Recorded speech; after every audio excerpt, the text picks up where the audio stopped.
Сәлем баршаңа. Бүгін біз Android сөздерінің 4-ші бөлім сабағы. Яғни бұнда біз өткендегі қалып кеткен тақырып бойынша біз кішігірім шолу жасаймыз. Енді біз өткенде не істедік? Өткенде біз осы приложенияның бастапқы бейнесін және де ішкі құрылымын кішкене түсіндіре кеттік. Яғни біз оны қалай өзгерттік және де соның секілді түрлі жаңартулар енгізілді.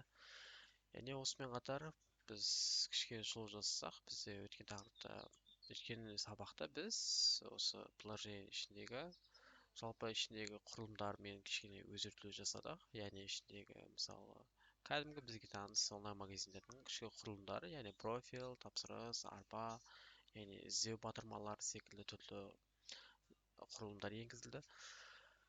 Яғни бүгін біз яғни бұл уже финалдық десем де қателеспеймін, себебі осымен бізде алдағы уақытта егер өзгертулер енгізілмесе, бізге арнайы өзімізге фантазиямызға байланысты қоссақ болады. Бірақ мен үшін бұл әрине уже аяқталды деп есептеймін. Алдымен біз осы приложениенің мен өзіме өйткені мен бастапқыда мен тек ішкі құрылым жасадым, ал бұл жолы мен өзіме керекті, яғни магазиннің атауы және де өзім логотип құрдым. Логотип еш жерде жоқ, және өзім құрдым жасанды интеллект арқылы. Ал магазин ернар дүкен деп қойдым. Яғни себебі менде де өзімнің дүкенім болғандықтан өзімнің дүкенімді жазып қойдым. Яғни логотип. Енді сыртқы логотипі былай көрсек те болады. Қазір сіздерге көрсем. Біздің интромыз мысалы бастапқы бейнеде көрсететін. Яғни new image asset деген басамыз. Ал бұнда бізде мынау осында файлды енгіздім. Яғни бұл файлда осында кәдімгі онлайн магазиннің бастапқы логотипі, яғни иконкасы деп айтсам да қателеспеймін. Осымен мынау бұл сыртқы бейнесі аяқталды. Ары қарай ішкі бейнесінде ары қарай біз кәдімгідей кіреміз. Логин парольмен.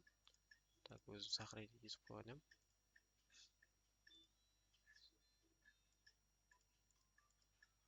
Енді кірді. Бәсе. Осылай көрсетіледі бастапқы бейнесі. Яғни бұл приложениенің негізінде мысалы мынау бізде английский деп қалды, оны қазір түсіндіре кетемін. Яғни мысалы алманы басқан кезде яғни сипаттамасы бар.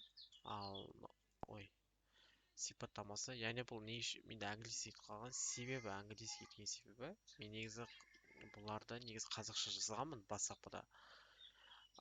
Бұл бастапқыда мыналарды бізде осы приложение, осы студия бізде қазақша оқымайды екен, яғни оқыса бізде қателік ретінде жібереді да, ол приложение жазғанымызда вообще оқымайды.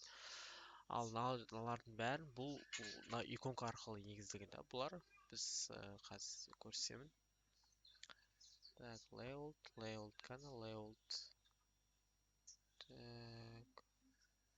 Layout бұны. Бұл layoutқа, бұл чисто activity да. Бұнда бізде жазған нелер жалпы программалар бәрі, бұларды біз өзгертулер жасауға болады да. Ал бұнда бұл жерде main activity-ға кірмейді. Бұл ешқандай activity-ға кірмейтін бәрі. Бұл өзінің приложениенің бастапқы Firebase арқылы қосып істеуге болады да. Өйткені Firebase деген бізде приложениеді жасанды интеллектпен қосу арқылы жасалынады да. Ал бұл жерде бұл программа Firebase арқылы істелінбегендіктен кішкене ақаулар пайда болады. Яғни ол өзгерту үшін кішігірім уақыт кетеді. Яғни бұл мысалы мына жерде түрлі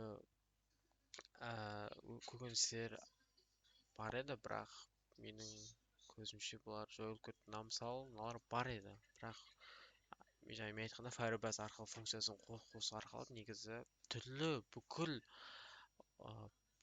көкөністер қосуға болады. Яғни осы көкөніс мысалы алдық дейік 1 килограмм, мысалы 1 кг. Яғни 1 килограмм бізде $6,5, бірақ негізі 6,5 емес, негізі 650 деген келген, бірақ мынау өзінің бастапқы валютасы доллар қалып кеткеннен кейін өзінің солай қалып кетті. Яғни бұл алмаға біз өзіміз рейтинг бере аламыз біріншіден. Яғни бірдің жартысы десек те болады, егер жартылай ұнаса, мысалы 4, үш жарым деген сияқты кішкене.